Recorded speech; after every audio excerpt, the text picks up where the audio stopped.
everybody. Good evening.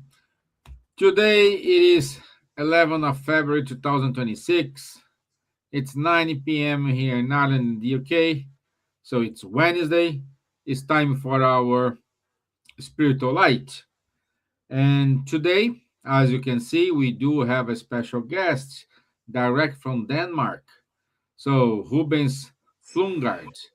It is our friend who are today with us. He lives in Denmark, and I will leave him to introduce himself, and we will get to know more about him. Meanwhile, our topic today couldn't be different. It is love. Love is in the air this week. We are celebrating it on Saturday, the Valentine's Day. So, what important mark, what important feeling. I make a joke about love is in the air, but the good vibrations at this time, it is in the air, and that's amazing. So, our topic today it is love as a way of life beyond Valentine's Day. Okay, so Rubens, welcome. This is your first time here in the Spiritual Light. Thank you for accepting our invitation. Please introduce yourself. The floor yours. Thanks for having me. It's my pleasure to be here tonight. It's hello, Elsa, hello, Stevan, hello, Charles, and hello, everyone who's watching us on the stream. I hope we're going to have a great time together. For me, always this talk about love is one of the most beautiful topics in life, you know. So just to say thank you for inviting me to be a part of this. My name is Rubens. At the moment, I'm leader of Life Spirit Society, one of the spirit houses in Copenhagen, in the center of Copenhagen. Our meetings held on Sundays, 4:30 p.m. Yeah, so I'm so happy to be here. Thank you to be a part of this. Thank you, Rubens. Good evening, my dear Elsa. How are you? I'm happy to be here once again, as usual. Very busy, but always time to think about love because love is in the air. As you said, we can breathe love, we can live love, we can spread love. That's it. So it's nice to that our friends, our audience, people from other countries can exchange suggestions, comments, ideas, and talk. Free yourself to say that. Okay? Bless you all. Perfect. Bonsoir, Charles. Bonsoir, Steven. Hello, good morning, good afternoon, good evening to everyone. Welcome to Rubens. Welcome on board to the club, as I would say. Yes, love is really a very simple thing, just a word. But the simplest things are sometimes not the easiest to understand and to put in practice. So let's try to develop this a little bit tonight. Yes. Okay, good. Allow me to give my 1 minute introduction. As I said, February is often associated with love. I, for those who are on the north part of the planet, those who are in the south perhaps have a different date. I know in Brazil, the Valentine's Day, it is in June. Good. Yeah, in June, but mainly in Europe and America, it is Valentine's Day. So, in this moment, in this time of the year, we we have love in kind of gifts, in celebrations, in phrases, and Spiritism invite us to deep ask, what is love? What is true love? How do we live every day? It's important. And in Spiritist teachings, love is not an emotion; it's a moral force. Why? Because it expresses through charity, through patience, through humility and service. As we know, our model and guide, Jesus himself, taught that love is the foundation of all divine laws. And tonight, we will reflect on love not as a feeling, but as a way of life, a daily commitment to think others are as fellow spirits in evolution. Okay, saying that, saying that, I want to kick off our discussion here. And uh, I will start with our guest and Rubens. How does Spiritism defines love, true love? Yeah. Um, I've been thinking a lot about this point of talk about love because love, a part of being very easy to talk about love, but it's very personal. But then we have to get into how the Spiritism thinking define the true love. No, we know that Spiritism define true love as an unconditional love, that love that really come from inside of you, come from your heart. It's not a possession love, that love that I have someone, I have something that belongs to me. And the Spiritism really say to us all the time, the real love, not the love you can get return, but it's the love that it giving, giving and devotion. You have to give and receive back. But there is a lot of good example of love. The true is real love example of love is the love of God.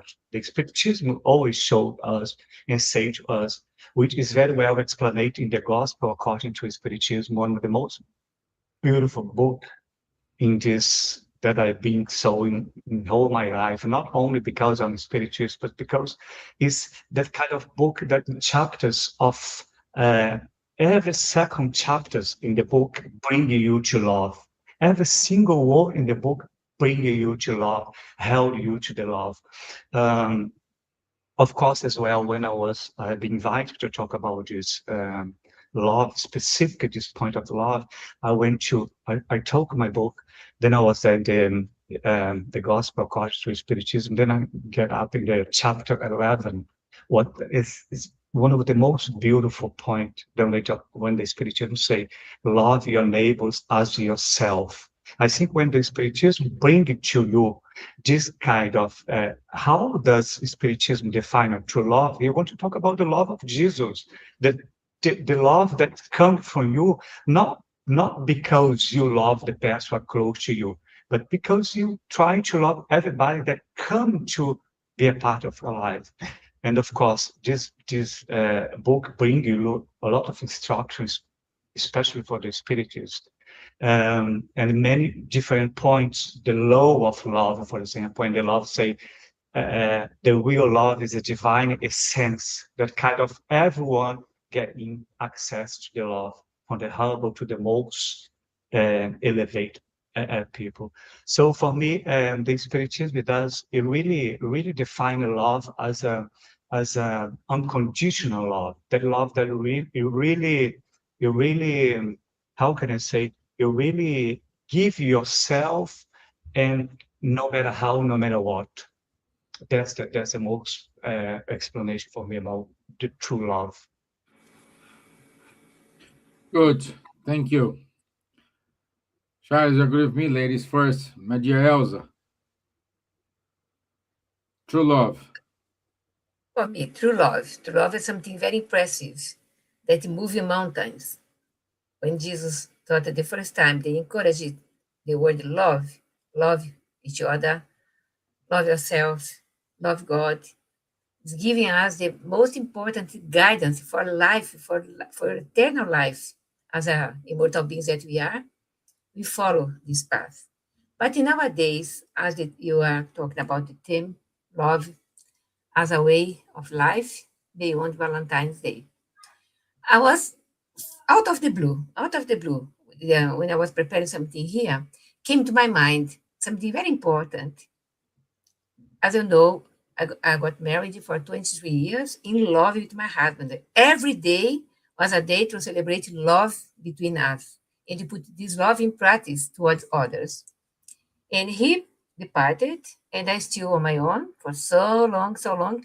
But now I'm thinking about the love in 70s, in 60s, that is so in modern world, give it a chance because I don't feel myself with 70s as a elderly people, elderly one. No, the class of elderly adults, young people already changed. We are in our the most perhaps blessed age that you have more wisdom and you have the courage to do things and you have the strength and we can do what more than sometimes people stay 1 week to do something. Sometimes we can do in 1 day because we have this pulse of love encouraging us every day, not only love between couples, but the love that I had for so long time. I think I still have this fuel feeding my soul in order to put it really in practice. And as I said before, my friends are in my age. And friends, Elsa, why you stay alone? Why you stay alone? Your love is so nice. I said, I have love more than you think because I can put in practice this love that is still inside myself. Love not only something that you buy a cake and a chocolate and give it to someone. It's more than that. It's celebrated every year, every day, your true love between you and your husband or your boyfriend or some companion. And more than that, really together put in practice the love towards the world. Later on, I'll tell more. Okay, yeah, yeah, yeah. We will reach that um, that question. So let me give a good evening to Iralia home. So good to have you here, Iralia. Luvium, thank you for joining us as well. Yes, as Elsa said at the beginning, please ask your questions. Don't be afraid. We are here with love to help you. You know. So, and Charles, as you know, I always keep the easy questions for you, even though we have a guest. But it's his first time, so I'm gonna treat him well with love. So I'll not ask the tricky questions to him. But can we differentiate, or how we differentiate a difference between emotional attachment and spiritual love? It's indeed a quite complicated question, and it's a little bit linked to psychology. I'm not psychologist, I'm an engineer, but okay, let's try to at least start answering this question, complementing also the statements, excellent statements of Ruben and Elsa. Huh? The true love is unconditional, huh? And does not expect anything in exchange, does not also has anything like possession or expectation of the other to be like we want him to be. No, the true love is really unconditional, means to love the person as the person is. with qualities, for sure, with some affinities we have with them, for sure, as well, but also with some defects, because nobody is perfect here on this earth. It's not, earth is not the home of the angels, and we are not angels. So this love is really important to be unconditional, and also linked to the so-called charity, as per the Spiritist body of knowledge definition, which is benevolence for everyone, indulgence for the imperfections of the others, and forgiving what we have suffered from the others. Because without this, we hardly can live together. We hardly are practicing what is really love. So, with regards to emotions, emotional attachment and spiritual love, emotion is something that is part of the nature. I will just introduce the point, because indeed it's quite complex question. Emotion is part of the nature. For instance, we have the emotion of fear. We have the emotion to be angry when something, an injustice is happening somewhere, or there are a lot of emotions that basically it's part of life, and that we cannot block or we cannot avoid. But the point is, what do we do with this emotion? If we are angry, are we immediately jumping and shouting and becoming violent or whatever? Or are we, with emotional intelligence, because this is also a concept which is very important here, managing to control this emotion and to develop sentiments which are in the way to solve, to fix, to smoothen, or whatever the situation. And that is also a characteristic of true love, is exactly, even when you have an emotion, trying to control it and to try to find a solution, not entering in the vicious circle, but instead trying to be in a beneficial circle out of it. Because again, it's part of nature, so we have to live with it, and we have to do whatever we can in order to keep it under control. So the spiritual love is going really in this direction. Spiritual, first, it obliges to give up of any attachment to earthly things, because we know that the day, sooner or later, we will go back to the other side. Sooner or later, we will have to die, maybe tomorrow, maybe in some decades, but one day we will have to go. We will not take anything material with us. So attachment to all what is material will bring us deception, disappointments. And somehow with the persons, with beloved persons, is it really true love, or is it a love which is more linked to some material benefits, I would say, for feelings or things like that? Is it a true love which is spiritual, so from soul to soul, or is it a love which is mostly fueled by physical sensations, let's say, in this way? And this is also to think about, because again, the true spiritual love is a love from soul to soul, independently of any material consideration. And this is really the true love, because and this one will continue even after passing away, even after death. It's a love which is immortal, let's say so, that does not dissolve in any condition.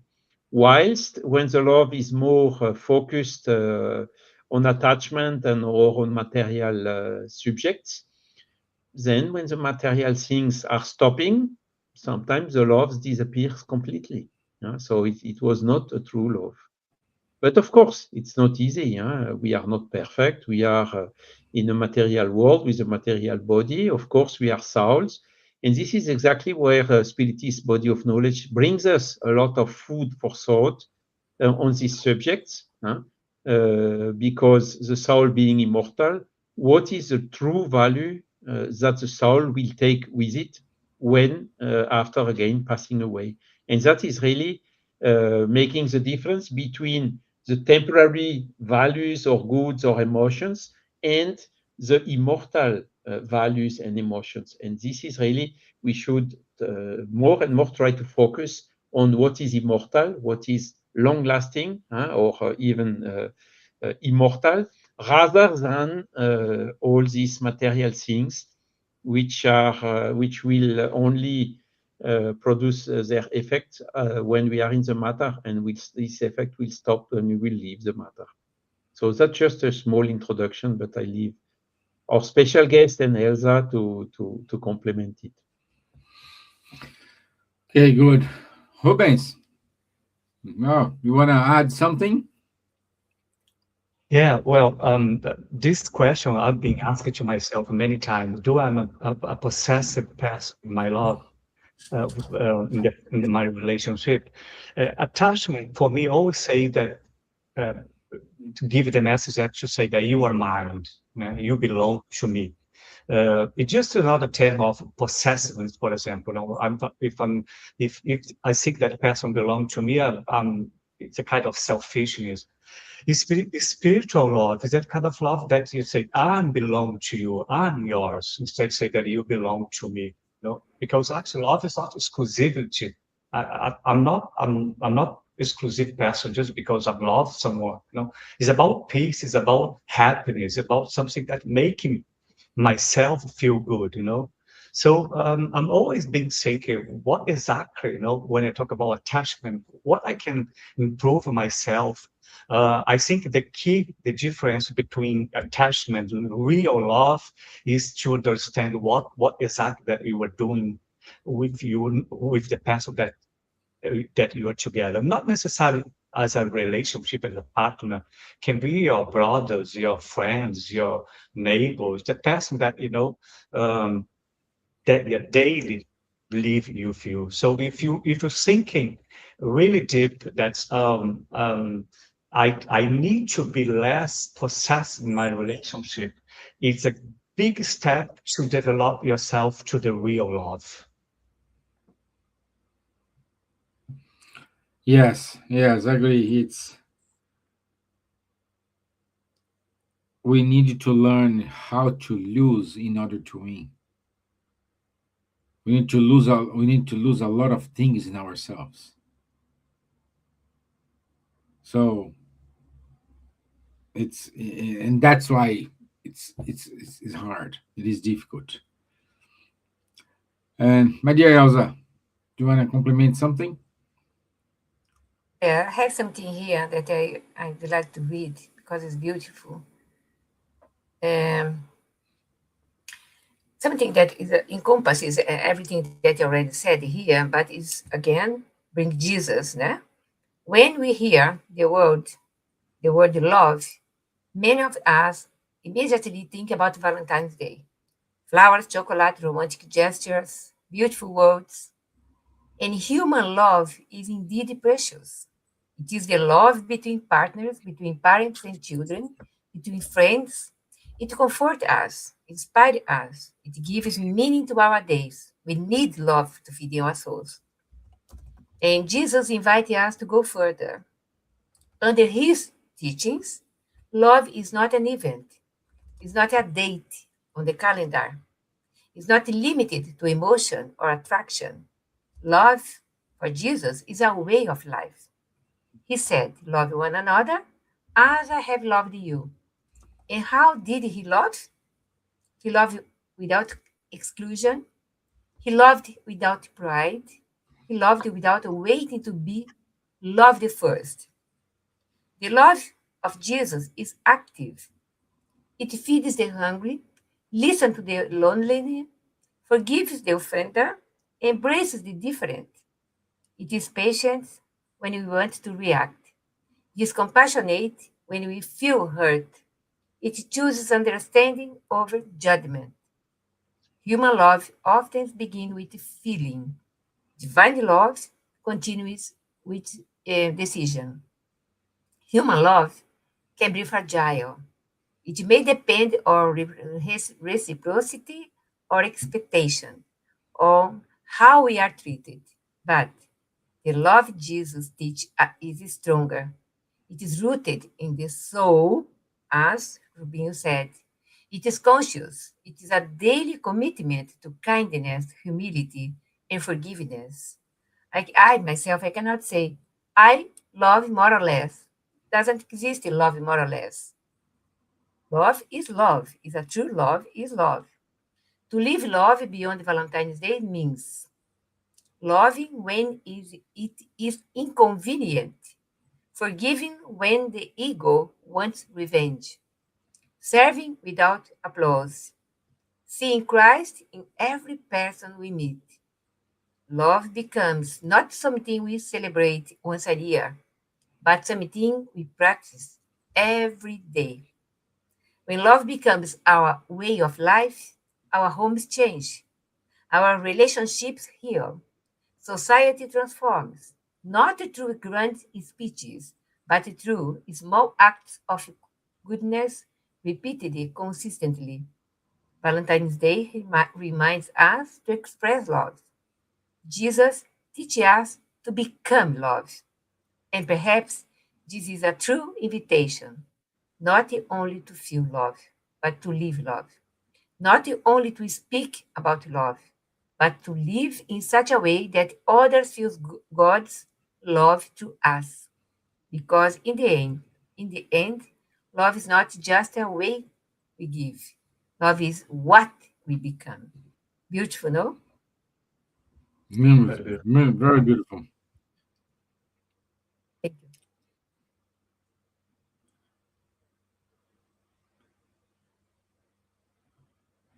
Yeah, yeah. Let me see. Wise counsel. Okay, Ulrich said wise counsel. Okay, good. So let me.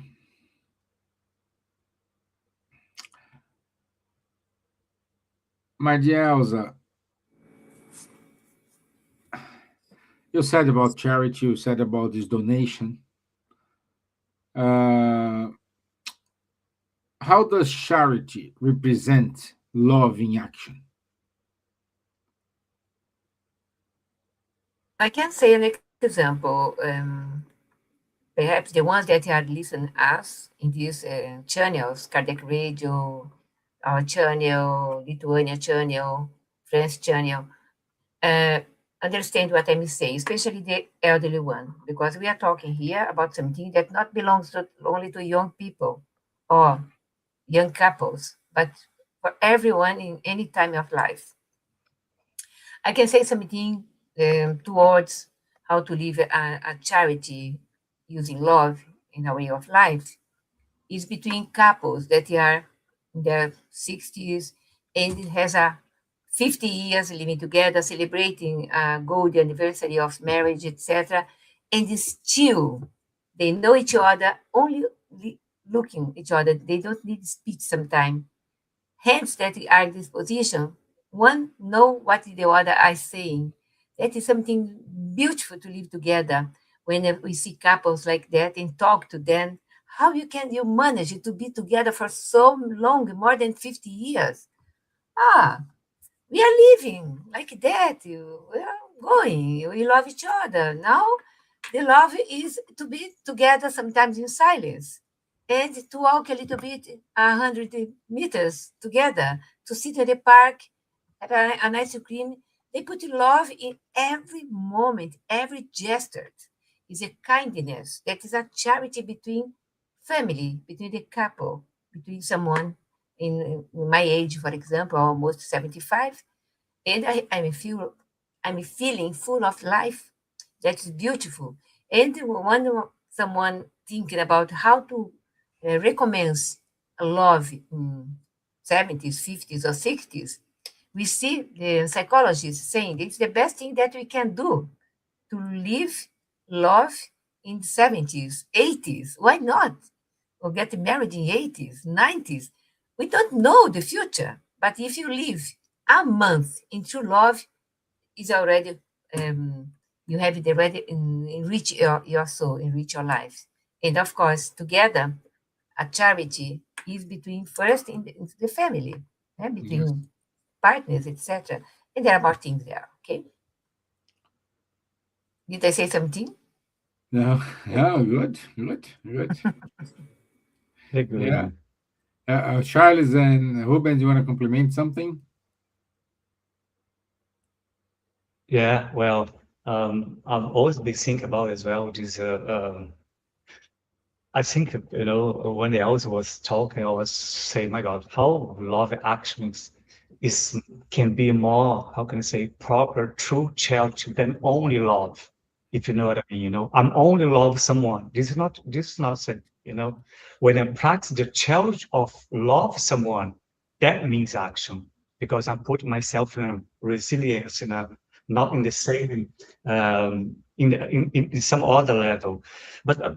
To be more clear, I think I can exemplify this in two ways. For example, first, I think of friends. When someone that you love your friends, just love your friends. You don't ask for love back, but you love him. And the second example, the example of mothers, for example, those who was mother, he was watching us. Mother, they love the best they can do, and they not wait for the love back. The mothers love the son, love the whole family. It doesn't matter if the son loves back the mother. The mother love them. So I think it's the answer is more how that you put your love, how that let's correct myself, how that you express your love to the person that you love. And then I'm going back here to again, I'm going to mention many times this book, the Gospel According to Spirituality. I'm very fond of this book. I'm reading this book all the time. And then I'll back that to chapter 11, where they say faith and charity. When you say, what exactly I can do to be charity in the love that I live in this life, because true charity exactly does not consist only in give something, in give present, in give donations, in give gifts. No, the true love is the one that you give yourself. It doesn't matter which kind of love. No, this is not only that love that you give something to someone as someone say in the Valentine days, I'm going to give a donation, I'm going to give a present to my love. This is not the love that God asks you to demand for us. No, the love that He demands for us, a part of give some present, give some gift, is a sublime church love. Where that kind of present came for me to give to someone that I love. It came from the deep of my heart, or I only went there and picked up the money from my bank account and bought the present for the person. So that's my point.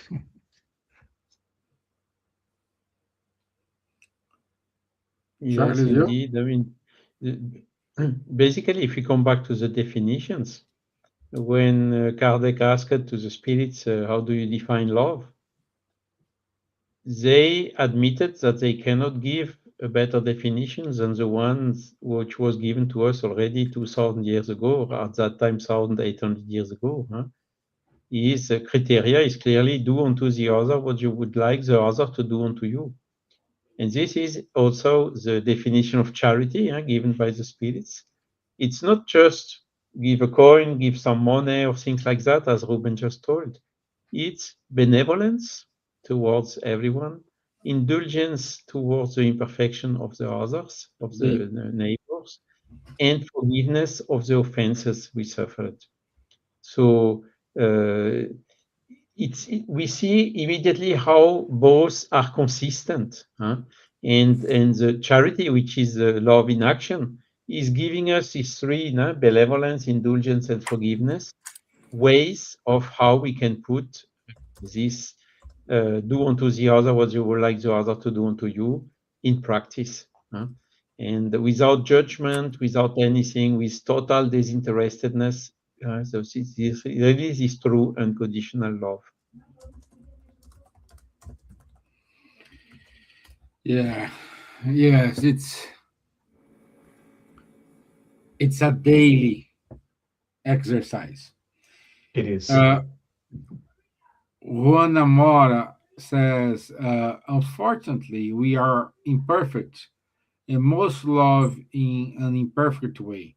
It's wonderful to see the long-lived relationship. It's a learning process. Well done. Very good. Yes, yes, Juana, exactly. I would say it is a daily exercise because you have good days and you have bad days, and your partner does have good days and bad days as well. So at the moment she or he wants to listen, us to listen them, we us they listen us. So we need to sometimes learn how to stay quiet, even though you're right. And this is difficult. And my point here it is with my next question, which I'm gonna ask Charles, because when we do this, Charles, we are using our self-love. All the time we can see, oh, in order to love someone, you need to love yourself. Love yourself first, then you love someone. Great. It is correct.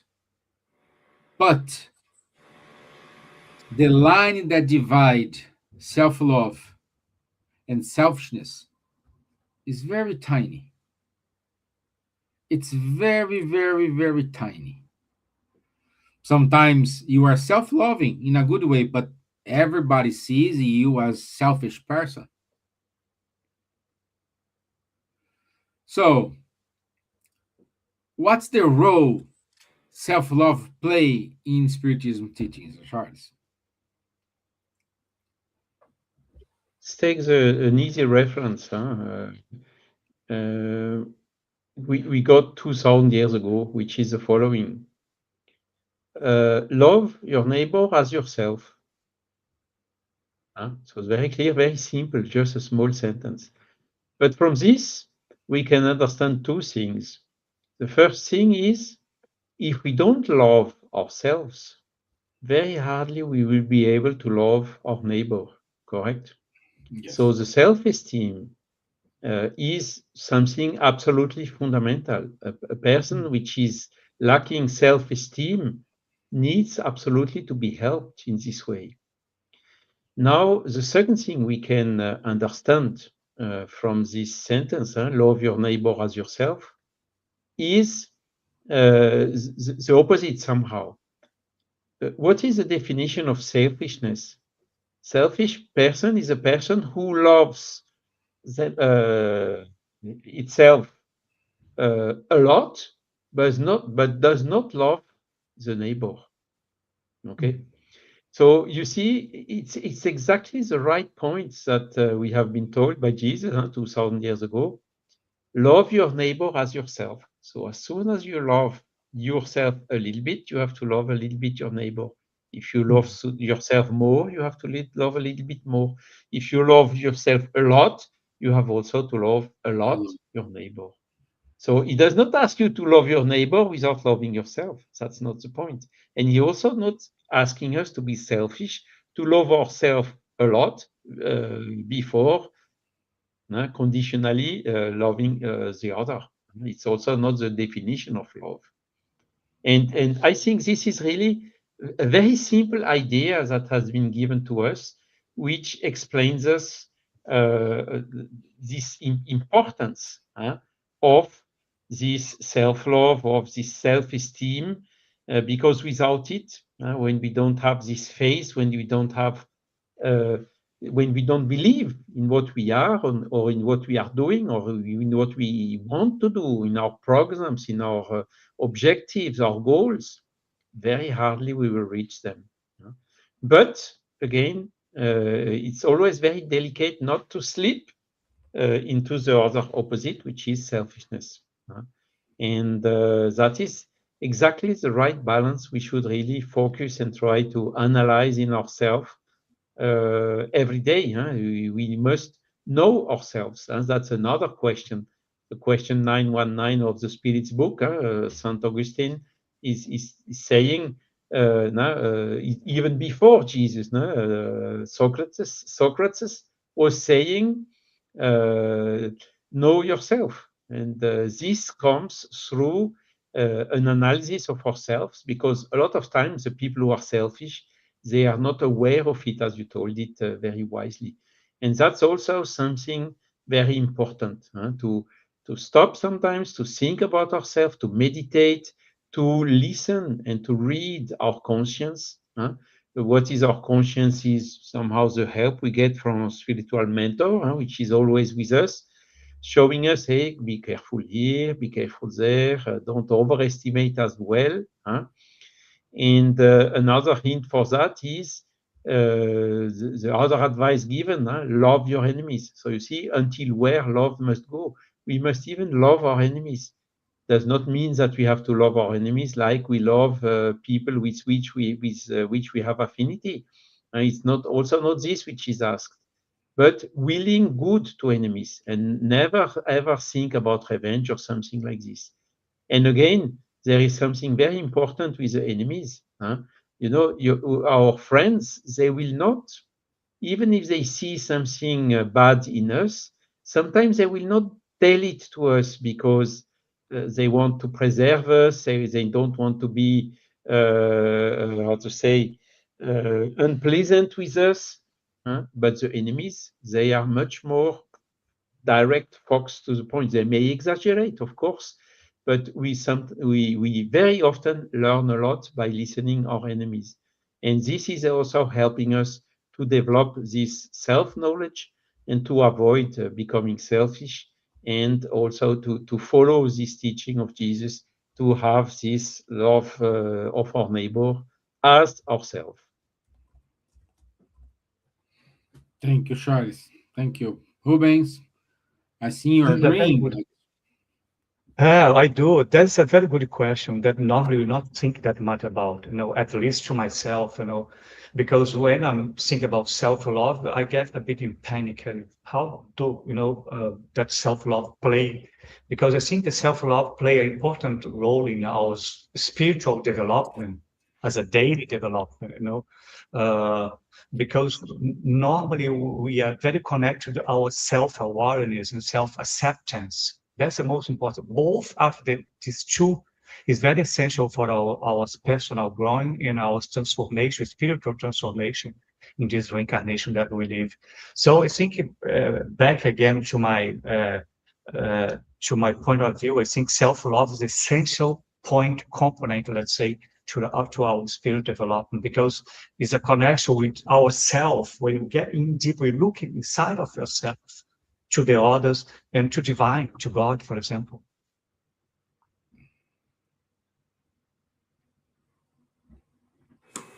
Yeah.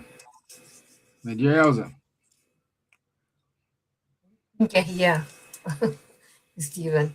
Because today my mind is only about celebrating Valentine's Day between people that love each other and people that love and respect him or herself, as we're talking here now. And for me, respecting, loving myself, for example, I will say my own example. Loving myself. I committed in myself every day to do something very important to start my day. My 7 a.m. prayers. That's it, for more than 40 years. And this is, I respect the benefactor that I know that they are there, the moment between helping me, and I respect myself, and I like the way that my day starts when I pray. If for any reason I cannot pray 7 a.m., I can pray later, it's not the same. I say, oh my God, but I have my commitment. So respecting myself, be honest, love each other, of course, putting in practice respecting, kindness, not gossip, of course, be free from the so many vicissitudes, and putting more practice our virtues. Virtues, honestly, means I love myself. I know that if I'm a good person, I have less toxin from hate, jealousy, etc., putting my bloodstream, myself, my shoulders. That means I love myself. I want the best for myself. If I love my neighbor, yeah, there's a lady, a tiny lady in my building here. I met her and we bought something. And every time that I pass through her while she's coming, I said, come here. And I hug her and I kiss her head. She smiles a lot. When she sees me from far from, she started smiling. That makes me so happy.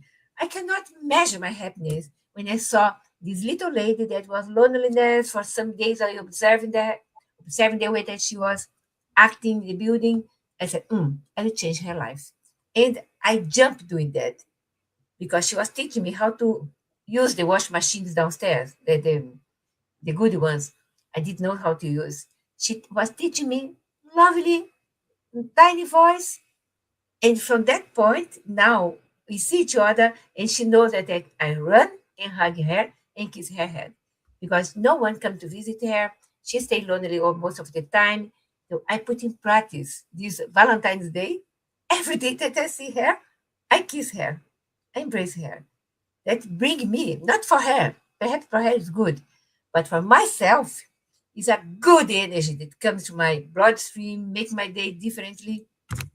That's something that the way I think I love myself in that way, respecting myself, respecting others, and more than that, doing something different for everyone, neighbor here, every people, everyone that I met, that they are elderly, lonely. I am elderly as well, Bertozzo, 75, but I found the way to put lights in some people here in my neighborhood building. That is my way to use charity as a love. I love it as a charity. Perfect. Perfect. And this comes straight to my next question, which for you, my dear. You already started to touch about it, but now we want to go a little bit deeper. So, what can we say about those who being a love story in their 70s? Uh, how we can say it's possible someone to get in love on the 70s? You start a relationship in 70s, or what is the kind of relationship we are expecting when you are on 70s? Even some people that are listening you can say to you, but at this age, starting love, but you can say, why not? Yeah, Why not starting love in that's 70s? Yeah? exactly what I thought. Love does not belong to youth, as I said before. Love belongs to the soul. When I say to someone, I love your soul, I love the person because it's not the fragile lady that has a lot of problems, etc. Not have no less one eye only. I love the soul of the person. Okay, love does not belong to use, as I said. It belongs to the soul. At 70, love is not impulsive. It is conscious. It's not based on illusion. It's based on truth. Beautiful, no? It's not seeking to build an identity.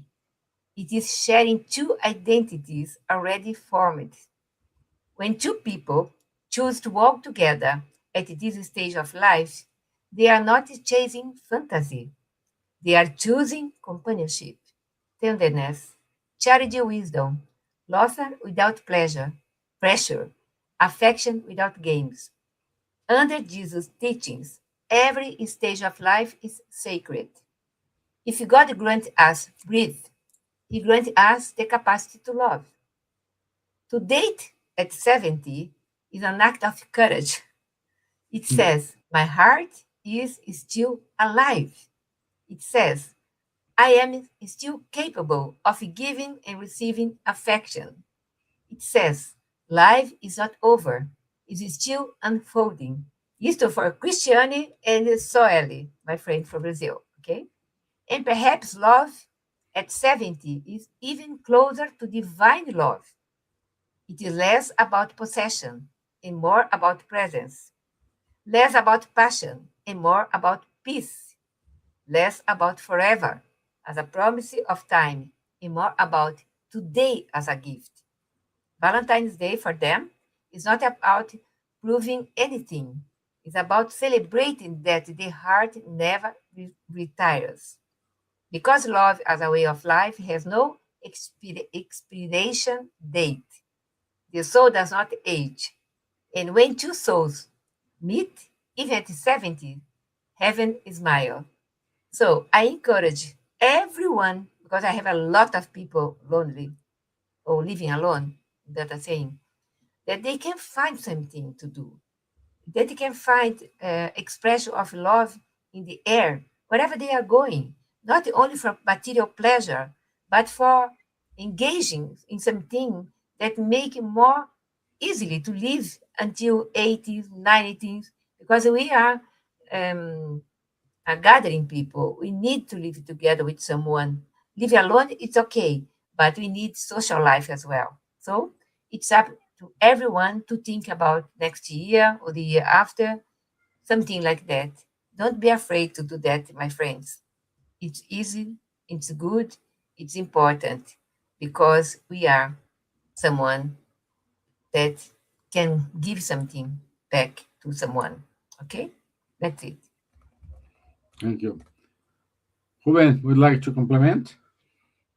It is, we're born to love, no matter how, no matter what, you know, young, the old, the people, the male, the female, whoever you are in this world to love someone. Nobody born to be alone. Of course, as an option, you can stay alone if you want, but no, it's good to have someone. It's good to love your friends. It's good to love your family. Of course, with our problems in the middle, but we're born to love each other. So that's very good, Elsa.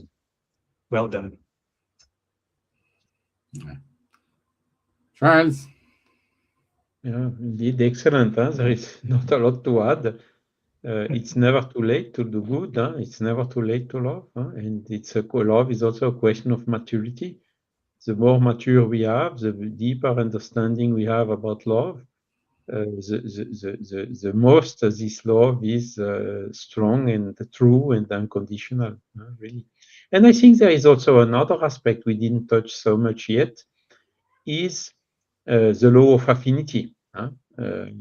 If you have thoughts of love, you will attract people incarnated and also spirits which are also aligned with these thoughts of love. If you have at the opposite thoughts of hate and or violence or sensuality or stuff like that, you will also attract similar people or spirits. So it's again what I told at the beginning, a question of vicious cycle or beneficial cycle. And it's up to us to select which one do we want. And the people who have a little bit mediumship or which are like a little bit sensible to the vibrations around them, they feel it immediately. When we lose the control about our thoughts or when we really are not able to control strong emotions like anger or things like that, it's not good for the body, it's not good for the spirits, and we feel immediately some spiritual influence which is not good. And that's the opposite. If we manage to resist to these emotions and from it to cultivate the opposite sentiments in order to compensate it, all of a sudden it's like a shower, of good vibrations coming onto us, our spiritual mentor, and all of these spirits who are willing to help us that we attract. So that's another point taught and demonstrated by the Spiritist body of knowledge, which indeed encourages us and induces us to cultivate as much as possible this true love. Okay, wonderful. Thank you so much. We have 4 minutes left. We don't have any more comments. Juana today is very quiet. Yeah, but I want to invite you all to your. Let's start with Rubens. Your final words or your wrap up comments, please.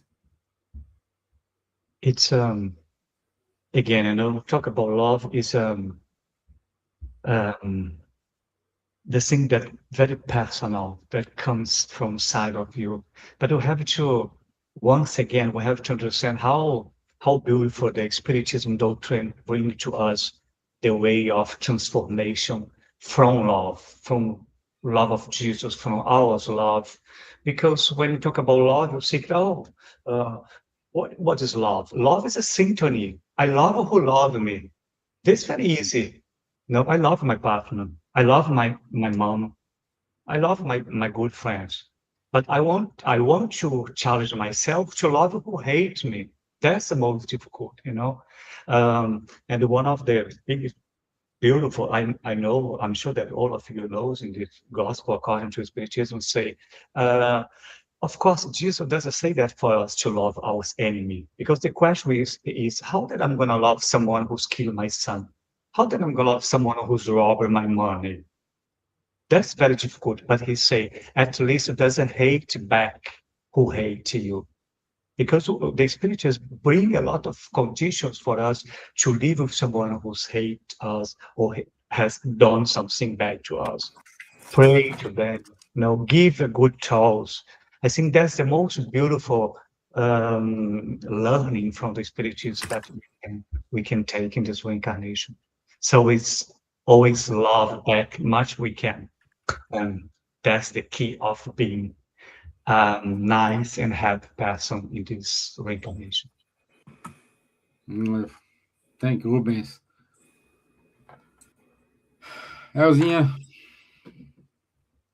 Only to say that it's so nice to live in peace. So wonderful when you see people in their eyes and have no hate, nothing against. It's so nice when we are more in silence and that we speak too much and say things that we regret later on. The true love is to put in practice some virtues that Jesus let us as a lesson for life. We meditate, but most of the time we jump in conclusions without seeing, without thinking, and later on, of course, things come back as a nasty thing for us. The better way to live in love, one another, love as a way of life, is to put in practice all the teachings of this wonderful philosopher, psychologist, Jesus. That's it. Thank you all. A kiss for everyone. I love you all. Charles?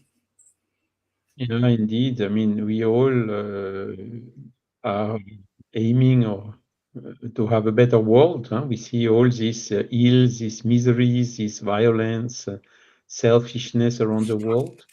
And we understand immediately that the only sustainable future for the humanity is love, is forgiveness, is stop with selfishness, to be stop with excessive pride, develop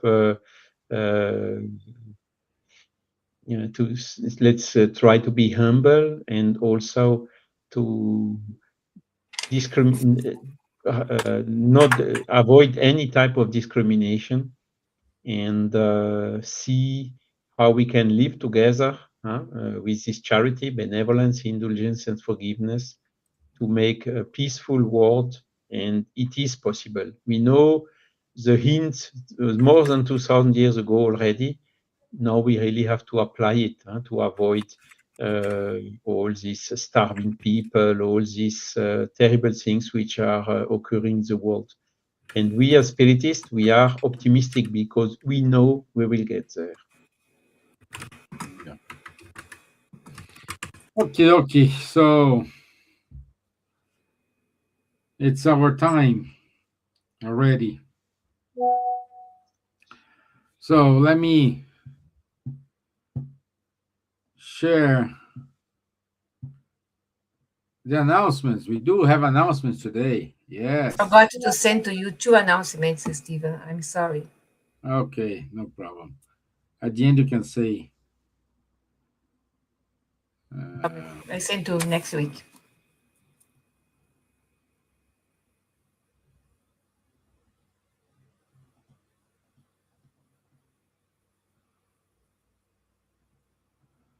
Oops. No, it's not working this way.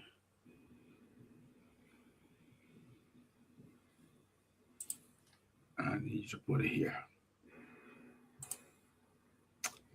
Okay.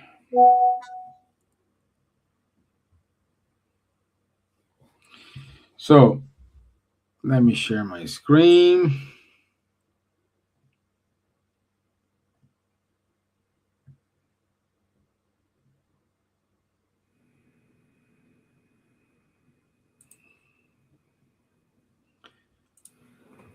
Okay, so next week we have Rodrigo from Spain. We're going to talk about the youth, identity and meaning, spiritist guidance in a distracted world. So it's 18th of February, 9 p.m. London time. Every Saturday we do have the mediums book study at 10:30 a.m. The QR code is on the screen. So if you want to join, please just show up in the meeting. Also, save the date. Between 18 and 20 of September 2026, we will have 2 great events at the same place. The first one is the 9th European Spiritist Gathering. For those who are following us, we know last year we were in Finland, and this year we will be in Belgium. In Belgium. So we are waiting for you. And at the same time, we will have the first Youth European Spiritist Gathering. So this is an amazing announcement. So if you live close by to Belgium, come to see, bring along your children, because this is going to be an amazing opportunity to get all together. Okay. Let me see. We don't have more. Yeah. So keep reading Spiritist Magazine. And here is our website, Buzz website, Irish Spiritist Federation website, Movement Francophonic website as well. And this is it from us today. I want to say thank you, Rubens, for your time. It was a really pleasure to have you here. I hope you have enjoyed the time. I did. I promise next time I'm going to be more tough with the questions. You know? Yeah. But thank you so much for your time. And Elsa, it's a pleasure to be here with you. Charles, more than words express, I want to say thank you. I love you all. Bless. All the best. Thank you. God bless. Thank you. Bye-bye. Bye-bye. Bye.